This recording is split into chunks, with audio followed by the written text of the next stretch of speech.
Inc. And she's an internationally recognized master executive coach and a master ADHD coach. She's going to provide an honest, supportive conversation about how ADHD and neurodiversity can be leveraged for your entrepreneurial success. So whether you're navigating the ups and downs of ADHD yourself, or you just want to support neurodiverse folks on your team, you're going to leave the session with some practical tools and hopefully a fresh perspective on how neurodiversity can help business succeed. So let's welcome Elizabeth. Oh, thank you, Kelly. Can you hear me? Yeah, we can hear you loud and clear. Okay, good. So thank you very much, Kelly, and welcome everyone. It's a pleasure to be with you here today. I'm really excited. This is a subject matter that's very dear to my heart. And so I'm always excited when I can talk to others who are ADHD and neurodivergent and share some information and learn also at the same time. So I'm excited to be here. Again, I'm Elizabeth. Um, I recognize that some of you that you were all successful entrepreneurs. At least I believe that this is the intent of coming to the session here. So what we're going to do, what I'd like to do is to find out before we get started. Um, we're going to do a poll, right, on if you are neurodivergent or not, or just coming in to get information. So can we do the poll?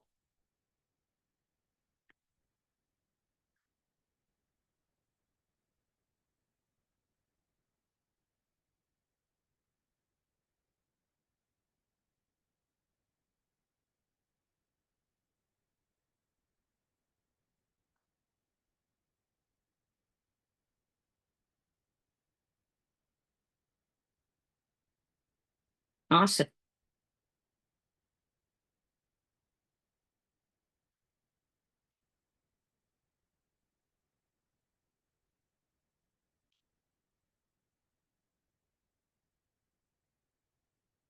Okay, awesome. Thank you. That gives us an idea of that. And while we will be talking about neurodivergence, the focus will be heavily on ADHD. So my intent today is to share information. Just going to take this off. My intent today is to share information that will help you to achieve greater success, whether it's you or the people around you or the people that you work with, really are neurodivergent individuals. Just want to say to you that if you see me looking to the left here, I've got a larger screen there. So I'm managing two screens to make sure that I can really see and understand, work from two screens. What I'm going to do now is share my screen. So hold on a second here. Let's see how we're going to do this here. Slideshow.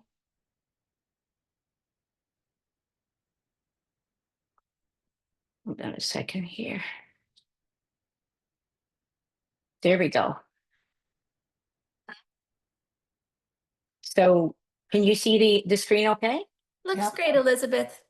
Okay, great. Thank you. Yeah, I was just saying to Jennifer and Kelly that typically I present this information in person. So, and I'm not a technology person, so they've been great and helpful in helping me to navigate this, and they'll continue to help me to do this.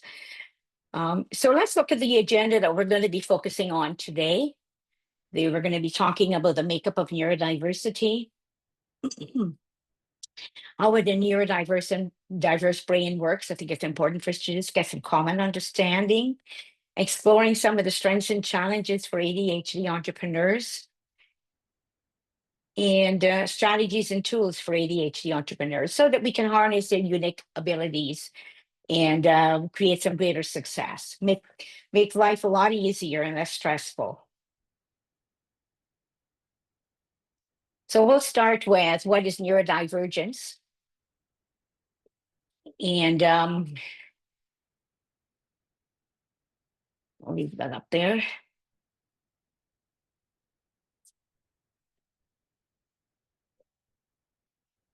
So what I'm going to do is just to share with you some information, and then I'm just going to add some additional information to that as we go through the slides. When we talk about neurodivergence, people say, I am neurodivergent. What really I mean is that my brain functions and processes things different. My world is, how I operate is different. Okay.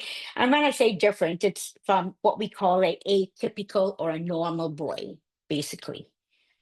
What we're talking about basically is how I think, how I understand, how I perceive things, and how I react. Okay. My senses, and not only react, but how I act. Okay. However, no two brains are alike. We need to remember that, or function alike. Okay. In addition to how our brain works, we bring our experiences, our cultures, our background, our teachings, our beliefs, everything, all of that is part of who we are. So no two brains are alike. This is just a photo showing neurodivergent types and some of the strengths of neurodivergent types. Today, as I said, we're going to be focusing more on the ADHD. There are lots of things with the ADHD that can be aligned with the other areas also, the other types.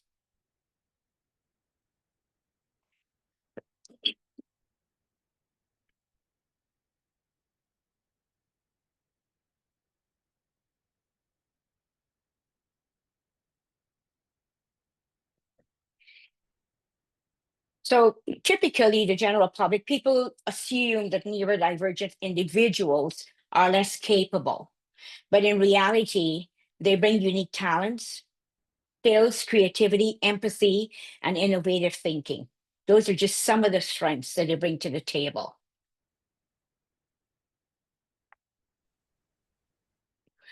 Oops, hold on, put the wrong thing there.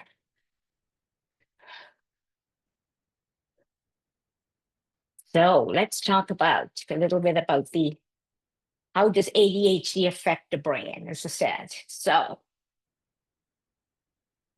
let's go with the prefrontal cortex, which is on the top left, and it's a color there for you. This is often called the executive control center.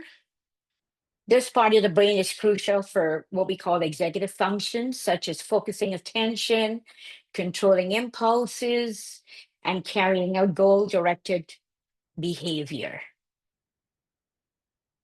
I think, the word executive function is something that we typically hear a lot about in ADHD, but there are other parts. The basal ganglia acts as a gatekeeper to select and initiate voluntary movements while inhibiting. So what it does is allows voluntary, and then it inhibits the unwanted ones. It also has a role in learning, solving problems, and processing emotions.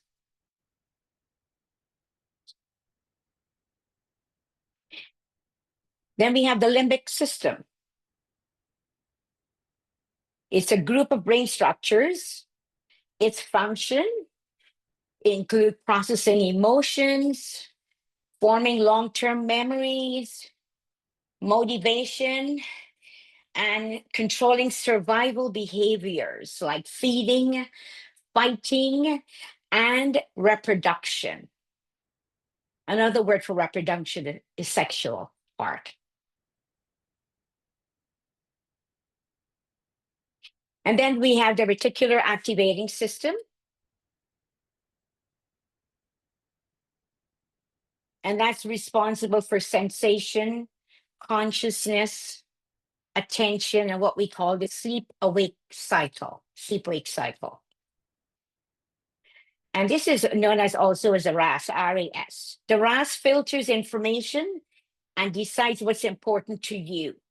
When you clearly define a goal or a vision, what the RAS does, it helps focus on things that align with that goal. Okay. You then start noticing opportunities that you may not miss before. So that's why it's clear to have goals and be very clear on what we want and what we want and focus on what you want and not what we don't want. Because what we focus on is we're going to initiate, we are going to put energy on. And that's what the RAS system does. One of the responsibilities for the RAS system.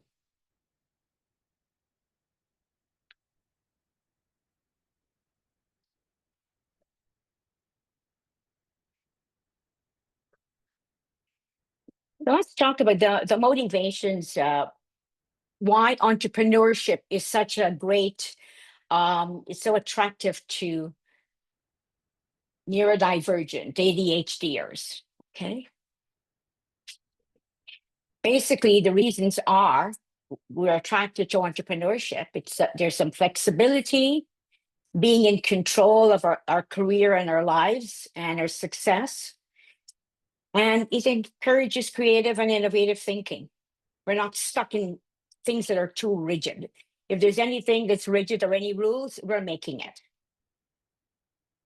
We're establishing that. Wanted to share the slide here of a day in the life of an entrepreneur. Maybe you can recognize that.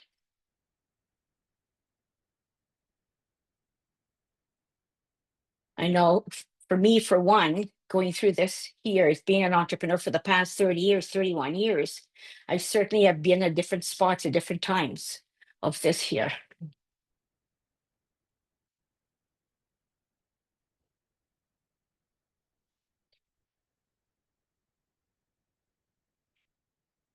So ADHDers have many strengths. Okay, people say play to your strengths. Great advice, but not particularly helpful when you're an ADHDer. All you can see are your failures. It's difficult to see your failures and mistakes and incomplete projects. So what we're going to do now is we're going to look at some of the strengths of an ADHD entrepreneur. So we're talking about fresh ideas, innovative approaches. We have lots of ideas, creative ways of looking at things. Hyperfocus. We can hyperfocus, especially for those projects that we're passionate about, we're really interested in, something that, if something that we're really excited, interested in, we'll even go and get really detailed on it, be very specific about it, find it as much as we can, do as much as we can on it. So there is a hyperfocus. We block everything else out.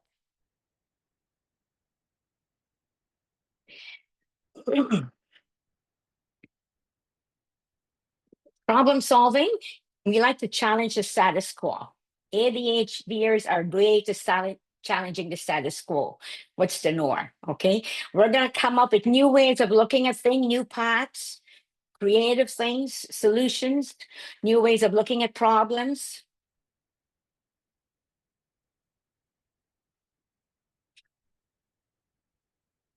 Multitasking, we're able to juggle several tasks at the same time. We rarely do one task at a time. We'll do one and then we'll say, okay, well, let's do a little of this. And there's usually a few on the go.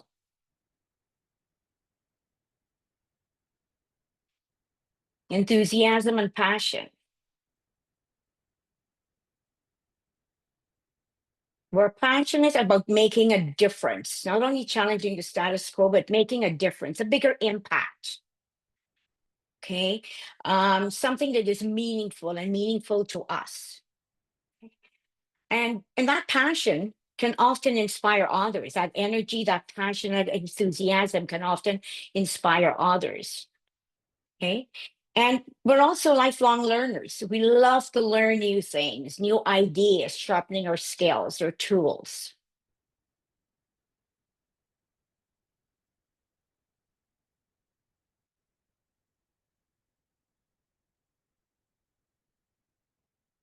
Let's look at some other strengths.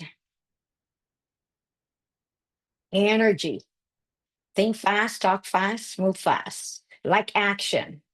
We're driven, energetic, like movement, action.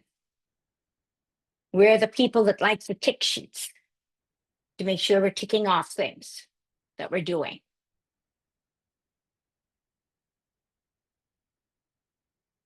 Resilience, tenacity, and grit. Okay. We have strong opinions. We persevere, don't give up easily. We bounce back from setbacks. Our drive to succeed keeps us moving. Failure is not an option.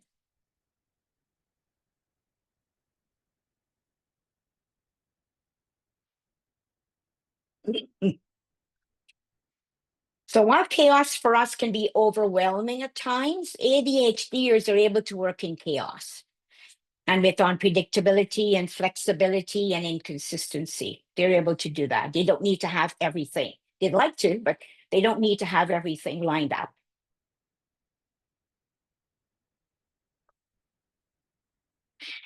A high tolerance for risk. So risk amps up the challenge for ADHDers. ADHDers like a challenge, and risk really amps it up. It's like oxygen, okay? And it can increase our energy and drive to look at creative new ways of looking at problems and situations, new ideas, and helping us forging a new path. Okay, we don't necessarily like to go on the beaten path. There's always a new path.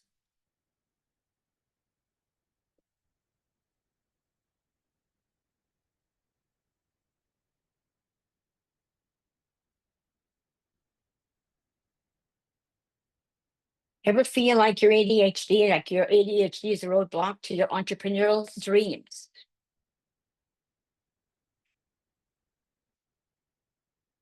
So this is just to give you an idea. I'm sure I felt this way many times. I'm sure that a lot of us have felt this way at times where there's all these different thoughts going on in our head.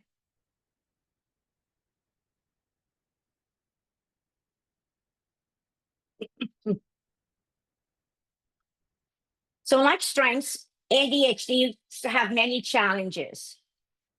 Let's remember that a strength overused becomes a challenge. A strength overused becomes a challenge. So it's how do we balance that? Okay. So we're going to review some of the challenges for ADHD entrepreneurs.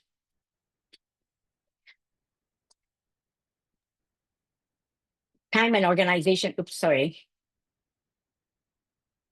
Oops. So time and organization management, time management and prioritization. A lot of the times we're overthinking. We have difficulty determining what priority to do and what priority to put task in. We like to do it all. Lots of times we're stuck in that place. And especially if the projects are long term, they're really big.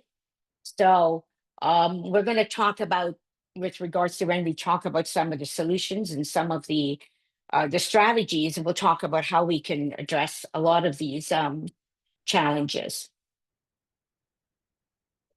Another one is blindness. Okay, when we're estimating how long something will take, okay, we're forgetting about we're not taking into account distractions, procrastination, and all the other little things that is going to take, all the pieces of really completing that task. Okay, the same with when we're going out, when we have appointments and commitments, we're not thinking about everything that it takes to really get ready and to get out the door, as an example. Focus and concentration. Focus can be difficult. We talk about hyper focus on something you're interested in, but generally speaking, focus can be difficult because there are a lot of distractions. And losing interest in what we're doing, getting bored, losing interest in what we're doing.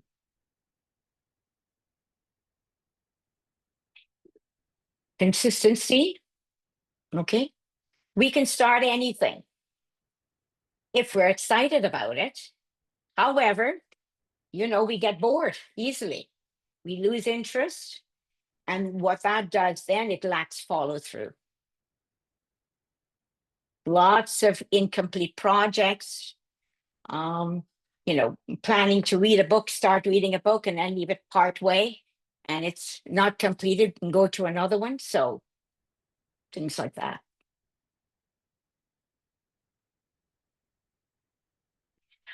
Organization and administration. We don't like administrative tasks. Okay. Daily task. Keeping track of finances. One of the things that we don't like doing. Information, filing. It's boring and it quite frankly can be overwhelming.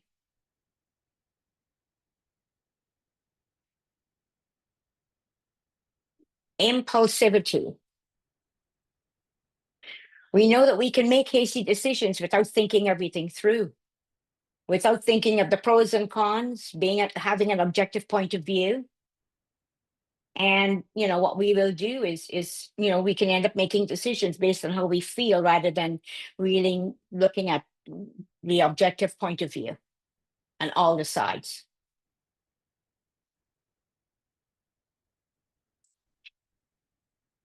Delegation. Difficult to delegate. What do we delegate? How do we delegate? I'm scared to give up my control. Okay, I'm not sure if it's going to turn out the way I'd like it to be. I'm not sure that the person will know how to do it. There's all those things that go on, all relating to control.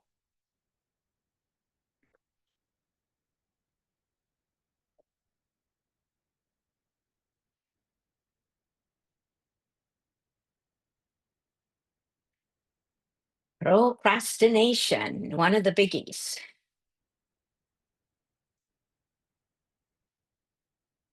We can overthink, we can overanalyze, have too many choices, lots of choices, not necessarily good for ADHDers.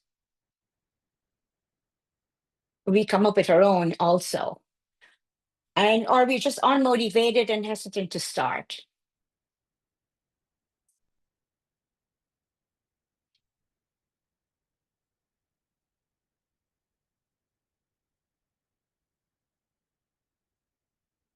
Failures and setbacks can create doubt that we're not capable and we take it personally.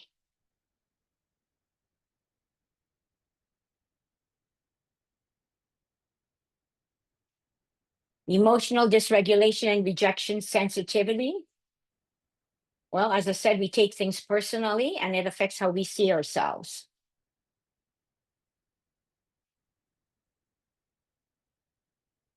Then we have some women gender specific influences.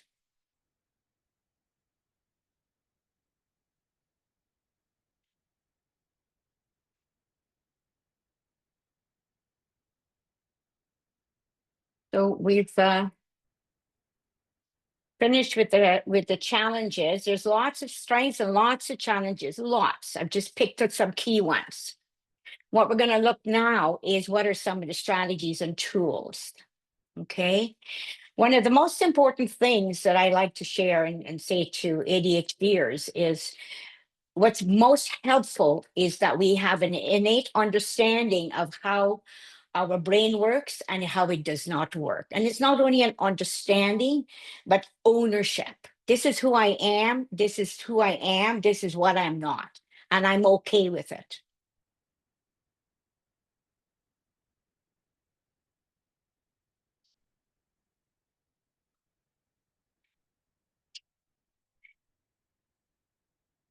So we'll talk about time and task management and focus here, some of the strategies here. Breaking down large.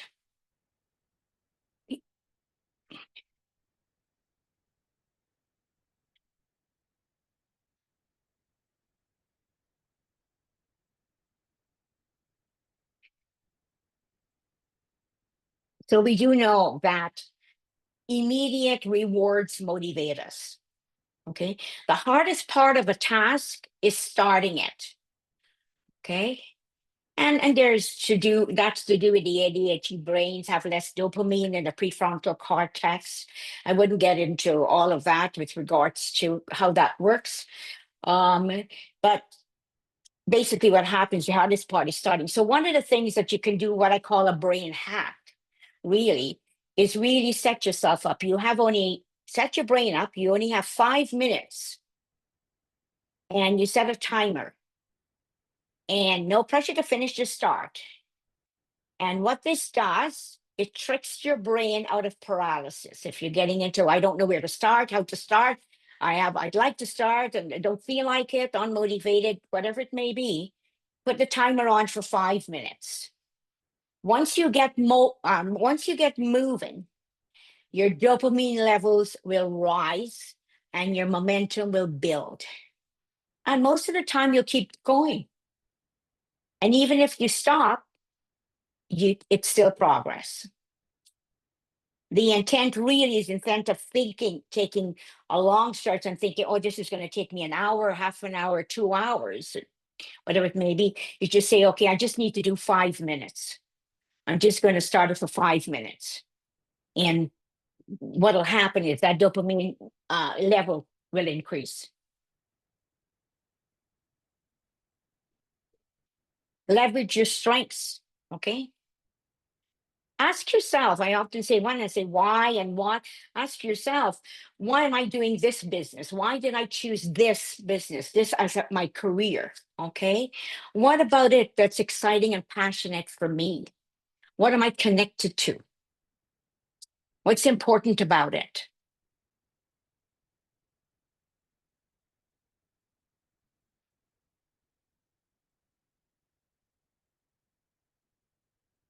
And we're talking here about structured routines for consistency. When you're scheduling, schedule your daily routine, okay, including break times, time to read, respond to emails, return phone calls, me time. Quite often, people will say to me when I'm working with individuals, they'll say, well, I have 8 hours in a day. Well, no, you don't have 8 hours in a day to work. When you think of bathroom breaks, you think of lunch breaks, you think of coffee breaks, whatever it may be. So the thing is, be realistic about the time you have and schedule those consistent daily routines. Then you plot in all your projects and meetings and everything else.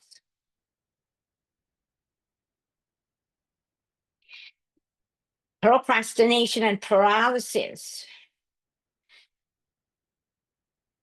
What I call brain dump. Overwhelm can be a common cause. It's too big, overwhelmed, don't know where to start, how to start.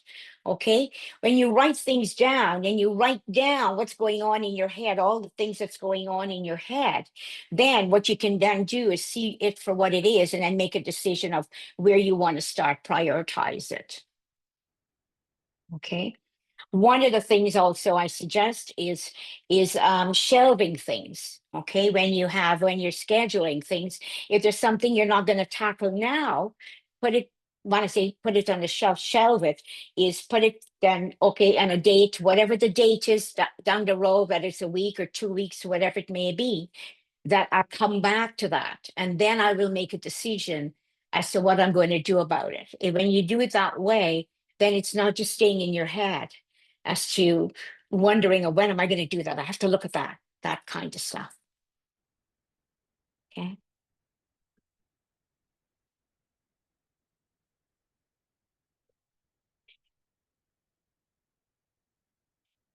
And we talked about delegation before, really about holding on to control here.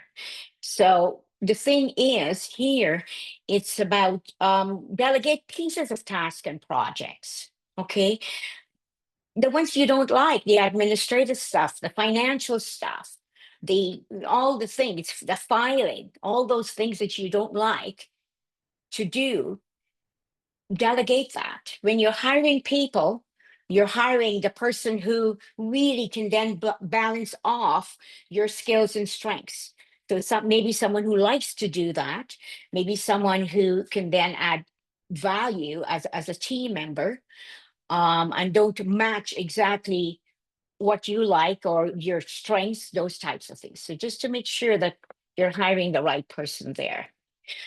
Effective delegation. Let me talk a little bit more about effective delegation. Effective delegation says you delegate the outcome, not the how. Okay. So be clear on what it should look like at the end, whatever it is that you're delegating. Okay. And delegate and be clear on the parameters. Okay, what would you like? Is there a budget? Is there a time frame? Is there certain parts that should be included in the project? Whatever it may be. So you delegate the outcome and some of the parameters and some of the essential parts of what should be included in that project. Okay, and just know that have check-in points. And just know that it probably will end up different on what you're thinking, but it'll probably have the same objective and impact.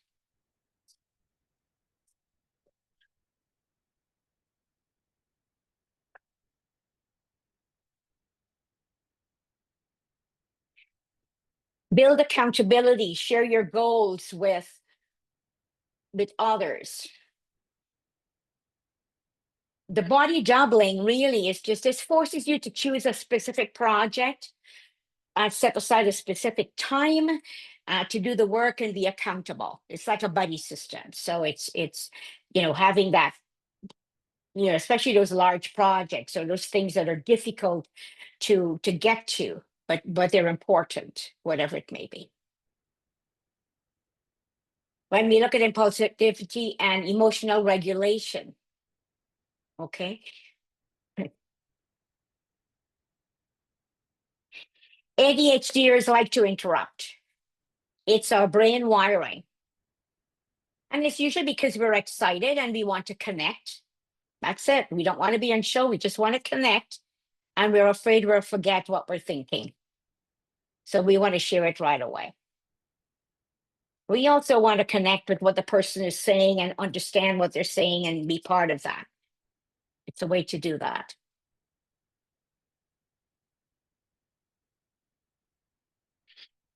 Clear, ongoing, concise communication. Be very clear. Clear is one that's very important. Very important to really have that communication going and coming. Don't assume that people know what you're thinking or feeling, and really encourage. If you're not getting the communication you want, ask for it. Be very clear on what you need, what you want.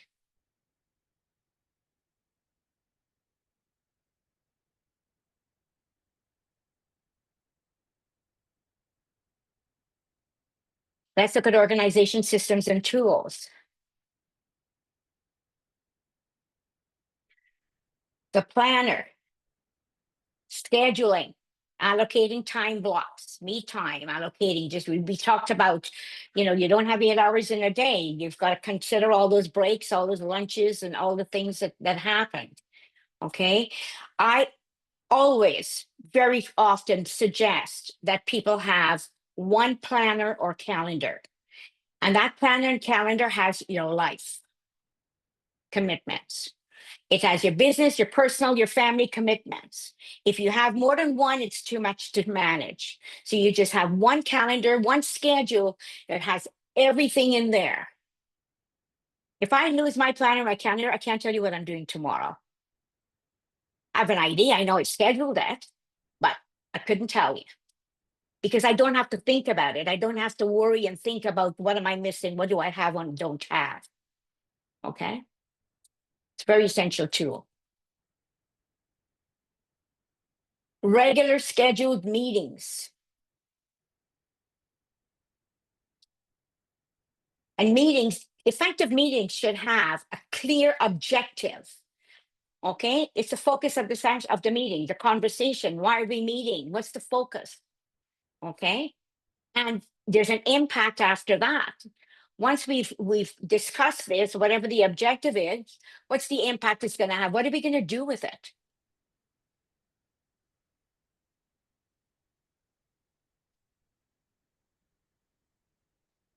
Then we have established internal business systems, your process, your people, technology, job roles, deliverables, procedures, how things are done, templates. When you have a business, I'm talking to entrepreneurs here, business owners here, it's important because then it helps you with consistency, continuity. It helps you to manage the overwhelm and the chaos. Okay, it helps that when you have others working with you, they can actually be, it can be more consistency in how you do business.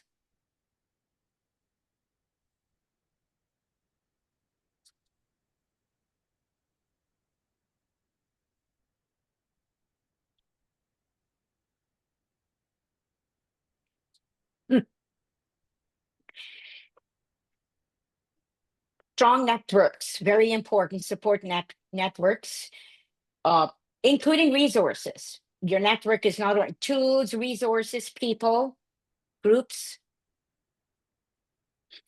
peer support groups, and mastermind alliances. I remember going back 31 years when I started my business, having a mastermind alliance that worked with me for at least 10 years. Hadn't met the person, we didn't have Zoom at the time, it was just Skype or a phone call. And we just met every week and just went over the commitment. These people don't have to have the same business that you have. They're there. What's common is that they have a passion for their business. They're committed. They're committed to learning and growing and sharing. And this is really some really great groups that you can connect with. You know, being an entrepreneur is really lonely, so this helps with those groups. ADHD coaching, what it'll do is this here focuses on individually, it's not just going into a workshop and learning some things. It's focusing on you, who you are, how you view the world, what's important to you, mean making, all of that, and helps you to achieve your potential and business success. Then you have mentors who've been where you are and at a different place, a stage in their business, and they're quite willing to offer advice, guidance, challenge how you're thinking, experiences. I often say to people that I've been in business for 31 years. I am not where I am today um, by myself. I'm here because of mentors. In my days, going back 30 years, 20 years ago, we didn't have mentors or assigned mentors, but there were a lot of people who put feathers on my wings. It helped me to fly and soar.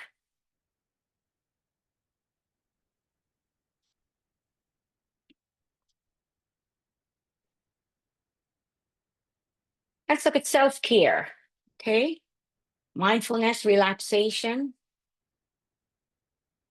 physical nutrition, and it's important to have hobbies, things outside of work, play, family, sense of friendly environments, make sure that we're in those environments that really support us. And the other part of this too is positive thinking. The brain doesn't care what is true. It only cares what we repeat, what we tell it. So the story you're telling yourself over and over, that's what it's going to believe. This is how manifestation works. So when you're saying, I am good enough, I'm smart, I'm confident, I know what I'm doing, I love this challenge, I'm excited, all of that. Then we talked about the RAS system before. The RAS system will help you to see things that will help to support that. That's what it does.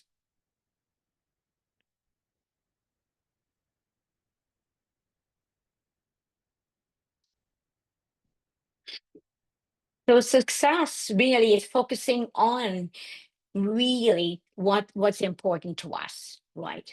Focusing on our strengths. Some of them are breaking down tasks, looking at reward system, all kinds of small, immediate reward system. They're around us all the time.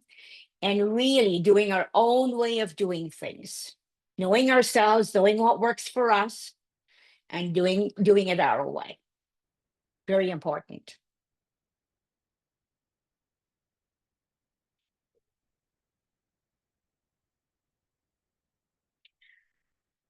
And these are just some conclusions here with regards to neurodivergence or natural differences in how brain functions. These are just some conclusions here. I'll just leave it for you to read.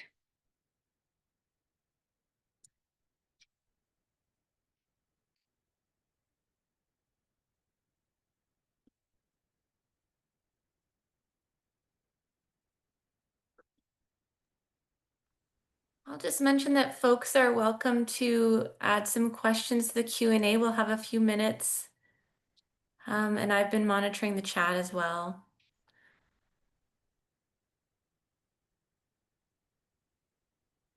Will you be pulling our questions from the chat as well then? I've been taking notes as I went. It was pretty active, but I think I've captured a bunch of them. There is one question here, Elizabeth, while you're still sharing your slideshow. Someone asked if you could, oh, sorry, now you've stopped. Oh, go ahead. No, go ahead. Sorry. Someone asked if you could show the zigzag slide again. Is that the one of the entrepreneurial path? A day, probably a daily entrepreneur. So hold on a second here. Are you going to be sharing the slides? I was distracted at the beginning when somebody showed up at my office. Yes, the slides will be shared, and Elizabeth is going to be putting some resources together as well. That I will think both I already be, covered that, but I missed it. Sorry. that's okay, and they'll both be sent out in the follow-up email. Thank you. I think you're looking at zigzag one. 1 second here, just got to get to it. There, is that it? I think that's it. Yeah. That resonated with a lot of people in the chat. You probably weren't able to read it, but and I think this resonates with every entrepreneur, and it's probably a little heightened for folks with neurodivergence. Yeah, yeah, yeah. Been there, done that, and still do this. So Elizabeth, maybe I'll just ask a few questions that came up, or maybe some themes that came up in the chat. A lot of people were looking for the tactics around how to harness their strengths. And someone brought up that they sometimes get hyper focused on a task that actually isn't important in the grand scheme of things. Do you have any tactics of how to manage that kind of hyper focus? Okay, just 1 second here. Let me just, did I stop sharing now? Pardon? Yeah, you're not sharing anymore. Okay, good. So what I'm hearing you say then is that I'm hyper focusing on something that's not as important. So how can I get to something that is important? Yeah. Or how Right. do you get yourself out of this? How do you get yourself out of the rabbit hole before you've spent 3 hours on it? Yeah, right. So the thing is too, is that there's something connecting us there to that thing that's not important. Maybe it's easier to do, it's fun, it's light, those types of things. So understanding why you're focusing on that is important. And really it's looking at the task or the project that is important and finding something that could really connect with you. Right. The other part of it too is that if we break it down, whatever it is that we're avoiding, if we break it down and just try to, our RAS system will pick it up. So if we break it down and we actually start to do just 5 minutes of it, lots of times that we have a problem starting, if we break it down and just start 5 minutes of it, then usually we can help to build that momentum going. Okay. But I understand getting into that, and it's just being very present and very conscious of what we're doing.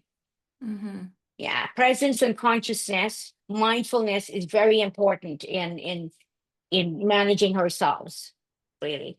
Yeah. But really think about, why am I doing this? What is it? And usually it's because it's shorter, it's not enough time. We think it's quick.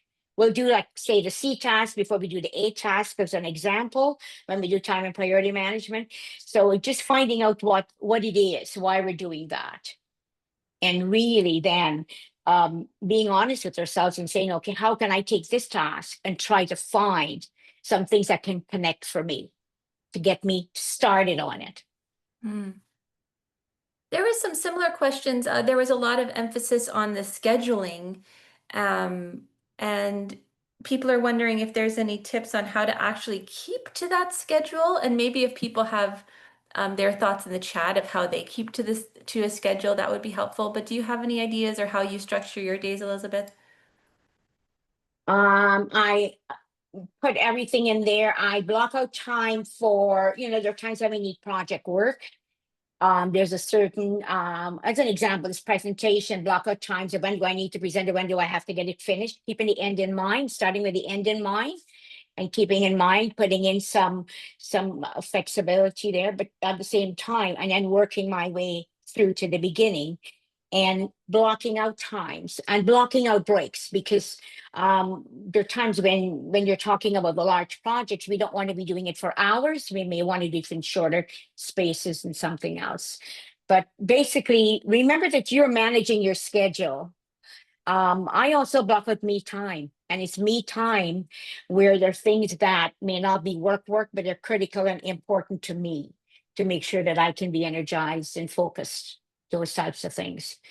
I often say too, again, put, here's what happens with managing your schedule is you schedule your priorities, you don't prioritize your schedule. So what's in your schedule is the priority for the day and for the week. And when I talk about shelving things, that's when you think things that don't need to be done now, put it off and say, okay, well, I'll look at that next Wednesday because I know it's not due for a couple of weeks. So next Wednesday, I will make the decision as to when specifically I'm going to do that. Okay. Those are just some strategies. Yeah. And there's some great specific tools that people have listed in the chat that have worked for them, different online tools that are now available. I'm a huge fan of setting a timer for everything. I constantly have timers going. And even like if I wanted to limit myself to 20 minutes, I might set it on my watch. And then when the timer comes up, it's just like a reminder. It drives everybody crazy. What is that timer? It's my timer. That's a timer. Yeah, and I'm glad you bring up timer, because the thing is with timer, even if you're, ADHDers, they get so wrapped up in things that sometimes they can be late running for appointments and all those things. Okay, I mean it can be touchy. So the thing is, it's about breaking it down. If I'm going to have, so if I get up, when am I going to have a shower? How much time do I give myself? Put a timer on, and then how much am I going to take to get dressed, and how much I'm going to take. I'm just using an example. Okay, so break it down. What it does, it reminds you of how you're doing along the way, instead of saying, well, I've got 2 hours and here's what I'll do. Well, when it gets closer to the time, you'll realize that you're way behind. So use the timer, like you said, use the timer for intervals. And even when you're doing projects for intervals, here's where I want to be. That hyper focus, I'm hyper focusing on something that is not as important. Maybe it's okay to do that, but maybe just do that for 10 minutes and then put it away. And then you can start on the one that's really more difficult or not as motivating. I just want to highlight someone in the chat. Fernanda had mentioned it's important to be kind with yourself and know that it's not always possible to deal with everything. I think that's a good reminder as well.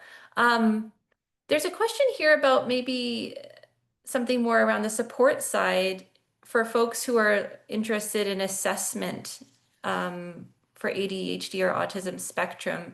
Are you familiar with the ecosystem, Elizabeth, or how people could explore that a little bit more? There are different, there are all kinds of different assessments, and yeah, all kinds of, I guess they're wanting to know the assessment. I'm not sure if the assessment is to assess their ADHD. I'm not sure. There's different types, different assessment types that are there. Yeah, they would have to. It's not something that I get into, because there are a variety of assessments that are more accurate and it's more aligned with the medical field. Well, some of my colleagues that do that. I do psychological assessments, and what I do is I bring in the ADHD part of the psychological assessments, and I'm working with clients to make it a whole holistic viewpoint. But yeah, if they're looking for ADHD assessments or autistic assessments and so forth, those are the assessments that need going more into the medical realm. Okay, wonderful. If they want something that's solid, yeah.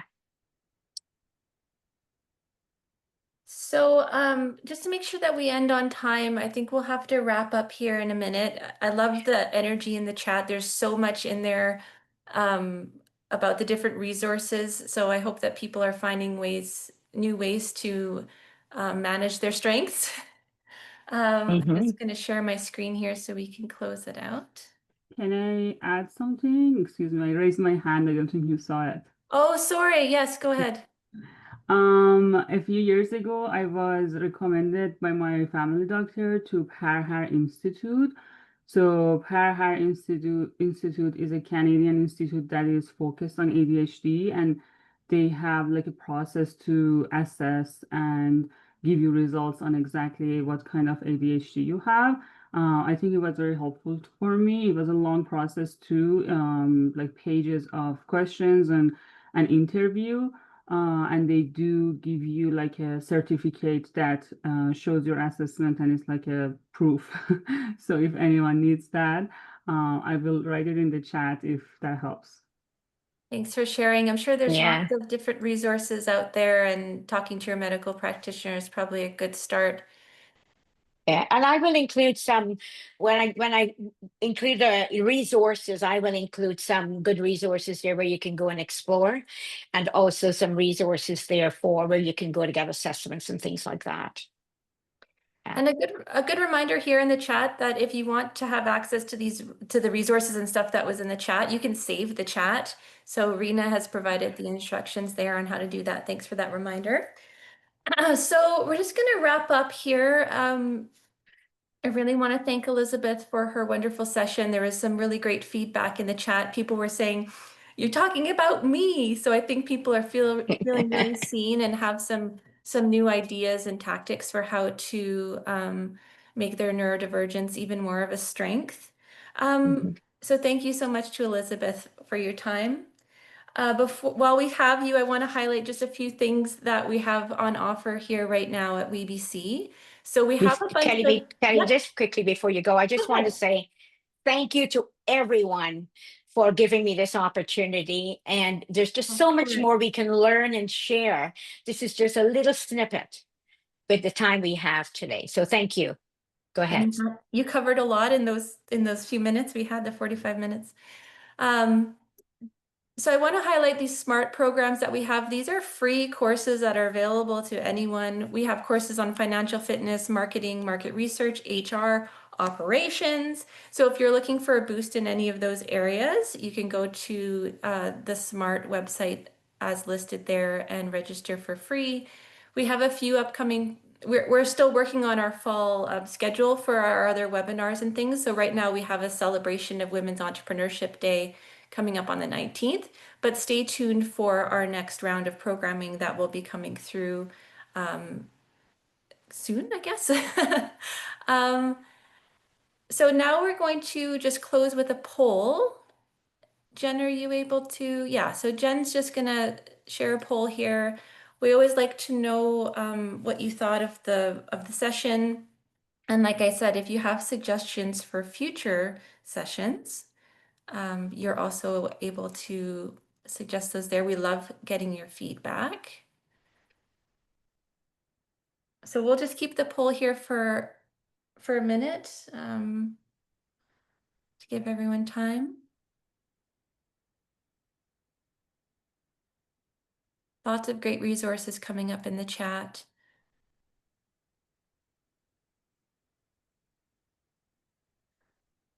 Oh, I love Yeah, there's lots of technology out there and so forth. And that's a whole slew of them. It's difficult to get into them all, but there's lots of technology and tools there that's available. There's a I'm great glad. tip here I'm good. about creating 2 to-do lists, one for things you have to do and things that the other one for things you want to do, to help you like make that distinction in your brain. I love that one. All right. Okay, so we'll just people might be typing longer answers here in the poll, so we will keep it open. If you have to drop off, you're welcome to do that. We really appreciate your time. For those asking if there's going to be a recording, then yes, there will be a recording sent out to you. Just got a few more questions about that.